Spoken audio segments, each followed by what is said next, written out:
Good morning. All right, here is, we're starting on page 62, so chapter 13. Excuse me. In less than a minute, everything returned to normal. Stargirl retrieved Cinnamon and sat back coolly on the hot seat. Excuse me, I'm sorry. As if nothing had happened. Sorry, real quick, guys. Ooh, morning tickle in my throat. Coolly in the hot seat, as if nothing had happened. Kevin's eyes twinkled, and he was squirming. He couldn't wait to dig into the interview, and neither could the jury, but their eyes were not twinkling. Kevin forced himself to look serious. So, your name is Stargirl. Pretty unusual. Stargirl gave him a blank look. Kevin was flustered. Isn't it? He said. Stargirl shrugged. No, not to me. She's putting him on, I thought. Chico, I said into my own mic. Stay tight on her face. A voice was heard dimly off camera, and Kevin turned. A jury member had spoken. Jury, mic up, I said. Ready, 2. Then mic was passed to Jennifer. Then the microphone, was passed to Jennifer St. John. 2. The mic looked like a black ice cream cone before Jennifer's face. Her voice wasn't pleasant. What was wrong with your name your parents gave you? Stargirl turned slowly to Jennifer and she smiled. Nothing. It was a good name. What was it? Susan. So why did you drop it? Because I didn't feel like Susan anymore. So you just threw out Susan and named yourself Stargirl? No. Still smiling. No. Pocket Mouse. 12 pairs of eyes boggled. They went, big. What? I named myself Pocket Mouse, Stargirl said breezily. Then Mud Pie, then Hully-Gully, then Stargirl. Damon Ricci snatched the microphone from Jennifer St. John. So, what's it going to be next? Dog turd? Uh-oh, I thought. Here we go. Kevin jumped in. So you change your name whenever you get tired of it. Whenever it doesn't fit anymore. I'm not my name. My name is just something I wear, like a shirt. It gets worn, and I outgrow it. I change it. So why Stargirl? Oh, I don't know. She petted Cinnamon's nose with her fingertip. I was walking in the desert one night, looking up at the sky, she chuckled. How can you not look at the sky? And it just sort of came to me, fell onto me. Kevin looked up from his sheet of prepared questions. So what do your parents think? Are they sad you didn't keep Susan? Excuse me, guys. No, it was almost their idea. When I started calling myself Pocket Mouse when I was little, they called me that too, and we just never went back. Another distant voice from the jury. I tapped on the sound man, jury mic, and keep all the mics open. I hated to do it. It was Mike Elbersole. I said, do you love your country? Yes, she asked briskly. Do you love yours? Ebersole ignored her question. Why don't you say the Pledge of Allegiance right? She smiled. Sounds right to me. Sounds like you're a traitor to me. Jurors were only supposed to ask questions, not make statements. A hand reached into the picture and grabbed the mic from Ebersole. Becca Rinaldi's angry face appeared on the camera too. Why do you cheer for the other team? Stargirl seemed to be thinking it over. I guess because I'm a cheerleader. You're not just a cheerleader, you dumb cluck. Becca Rinaldi was staring into the mic. You're supposed to be our cheerleader, a Micah cheerleader. I glanced at Mr. Robineau. He was turned away from the monitors and staring straight at the set through the control room window. Stargirl was leaning forward, looking earnestly at Becca Rinaldi, and her voice was small as the little girl's. When the other team scores a point, and you see how happy it makes their fans, doesn't it make you happy too? Becca growled, no. It doesn't make you want to join in? No. Because you never ever want the other team to be happy too? No. Stargirl seemed genuinely surprised. You don't always want to be the winner, do you? Becca scowled at her and jutted out her jaw. Yes, I do. Yes, I always want to be the winner. That's what I do. I root for us to win. That's what we all do. She swept her arms around the set. We root for Micah. She jabbed her finger at the stage. Who do you root for? Stargirl hesitated, and she smiled, and she threw out her arms. I root for everybody. Kevin, to the rescue, thankfully, clapped his hands. Hey, how about this? Maybe it should be official. Maybe one person in the whole district should be appointed to be on, he waved his arms, everybody's side. Stargirl reached over and slapped Kevin's knee. See, she could even wear every school's letter on her sweater. Kevin laughed. She'd have to be as big as a house. Stargirl slapped her own knee. Then no letter at all. That's even better. She looked into the camera and she swiped at the space before her. Out with the letters! Cheerleader at large. Everybody's cheerleader. Kevin sat at attention and placed his hand over his heart. With liberty and justice and cheerleader for all. Ebersol snarled into the jury mic. And a nut roll for all. Kevin wagged his finger. That's a no-no, he scolded. No statements from the jury. Questions only. Renee Bozeman snatched the mic. Okay, here's a question. Why did you quit homeschooling? Stargirl's face became serious. I wanted to make friends. Well, you sure have a funny way of showing it, making the whole school mad at you. I had wished I had never given in to the hot-seating Stargirl. Stargirl just stared, and Chico filled the screen with her face.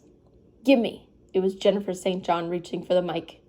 And out of school, too. You meddle into everybody's business. You stick your nose in wherever you're invited or not. Why do you do that? Stargirl had no reply. Her usually impish expression was gone. Her usually just happy expression was gone. And she looked at Jennifer. She looked at the camera as if trying to find the answer in the lens. Then she was looking away, looking at the control room. I took my eyes from the monitor for a second, and I thought I met hers at the control room window. I had been wondering when Hillary Kimball would speak up, and now she did. I'm going to tell you something, Stargirl. I'm going to tell you something, girl. You're goofy. You're crazy. Hillary was standing, jabbing her finger at Stargirl and chewing on the mic. You must have come from Mars or something. Kevin raised a timid hand. And don't tell me no statements, Kevin. Where do you come from, Mars or something? Now there's a question. Why don't you go back to where you came from? There's another question. Stargirl's eyes filled the camera. Don't cry, I prayed. There was no stopping Hillary. You don't want to cheer for other schools? You want to cheer for other schools? Fine, go there. Don't come to my school. Get out of my school. Other hands were snatching at the mic. I know what your problem is, all the weird stuff you do. It's just to get attention. It's to get a boyfriend. The jurors laughed.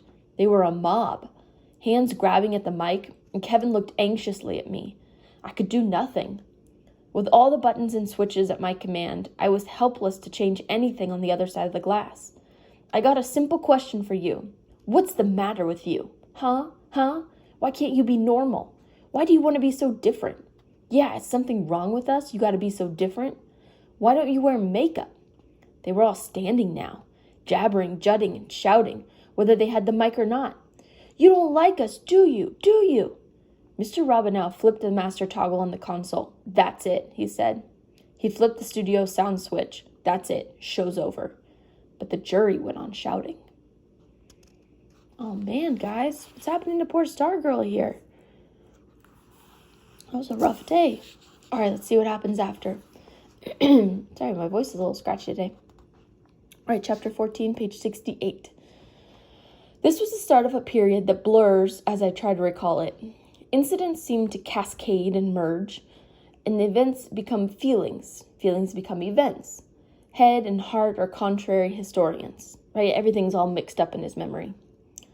The hot seat session was never aired. They never put it on TV. Mr. Robinow destroyed the tape. Of course, that didn't stop every moment of it from it being reported. In fact, most of the students knew about it by the time school opened the next day. What I recall then, when the last detail had been spilled, is a period of whispers and waiting. Tension, right there, waiting. What would happen now? Would the jury's open hostility spill over into the classrooms? How would Stargirl react? Answers were expected on the following day, Valentine's Day. On previous holidays, Halloween, Thanksgiving, Christmas, Groundhog Day, Stargirl had left a little something on each desk in her homeroom. Would she do likewise this time? The answer was yes. Each member of Homeroom 17 found a candy heart on his or her desk that morning. Homeroom is like when you start in the same class each day. It's not like first period, it's more like having advisory as your first period every day. So a lot of schools have homeroom where you start with the same class every day. Anyway, back to 68. There was a basketball game that night, and I do remember the biggest game of the year. The Electrons had breezed through the regular season undefeated, but now the second season was about to begin, the playoffs. First the districts, then the regionals, and finally the state tournament. We had never even made it to the districts, but now visions of championships danced in our heads. 69. The Electrons, champions of all Arizona, would settle for nothing less.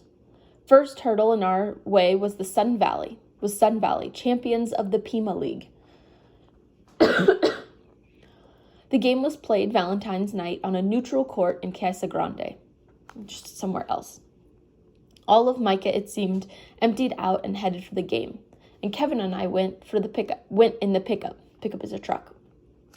From the moment the Micah mob entered the gym, our cheers rattled the rafters, and the big green M on Stargirl's white sweater flounced as she spun and leaped with all the other cheerleaders. I spent as much time watching her as I did watching the game. She cheered when we scored, and when Sun Valley scored, she did not. Something inside me felt better, but not for long. We were losing. For the first time all year, we were trailing at the end of the first quarter. In fact, we were getting smoked, 21-9. The reason was no mystery. While Sun Valley's team was not as good as ours, they did have one thing we did not: a superstar. A kid named Ron Kovac. He stood 6'8" and averaged 30 points per game. Our players looked like 5 Davids flailing against Goliath. This is a reference to a story in the Christian Bible. There's a story about David and Goliath. Goliath's a giant and David's a small boy, and he defeats him. Anyway, Sun Valley's lead had increased to 19 points midway through the second quarter. Our once raucous fans were stunned into silence, and that's when it happened. The ball was loose in the middle of the floor. Several players from each team dived for it. At that moment, Kovac was running past, trying to avoid the divers, and his right foot came down on a prone player's sneaker. So it was told in the newspaper the next day. Hold on, guys. I have to let my cat in. I'm so sorry.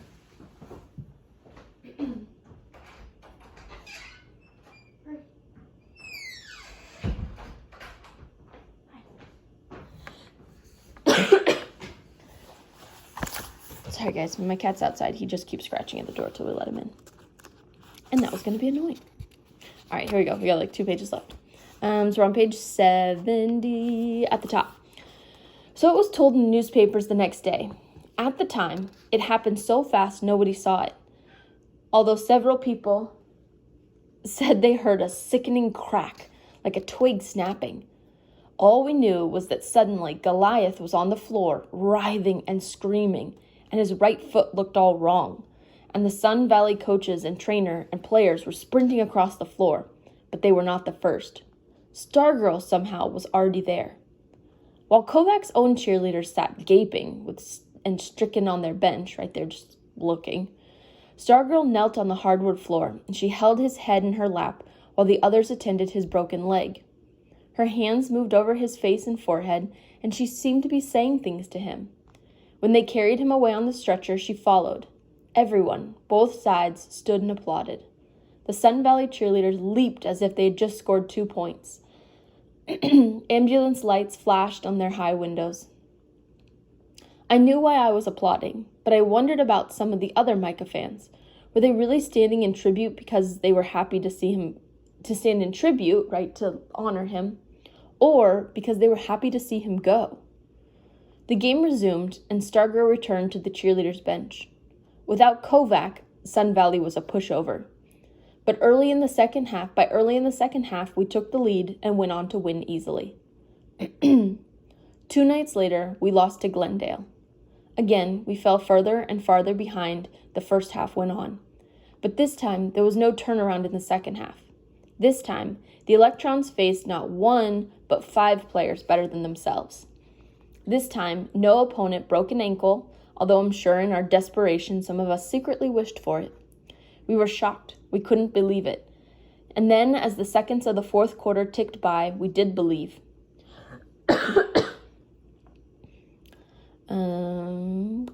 Lost my place. There we go.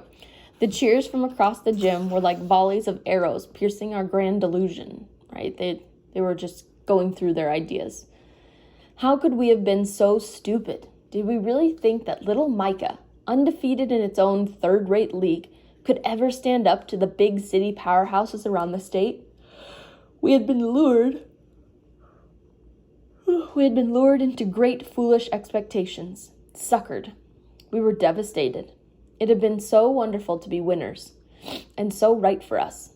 Winning, we had now come to believe, was our destiny.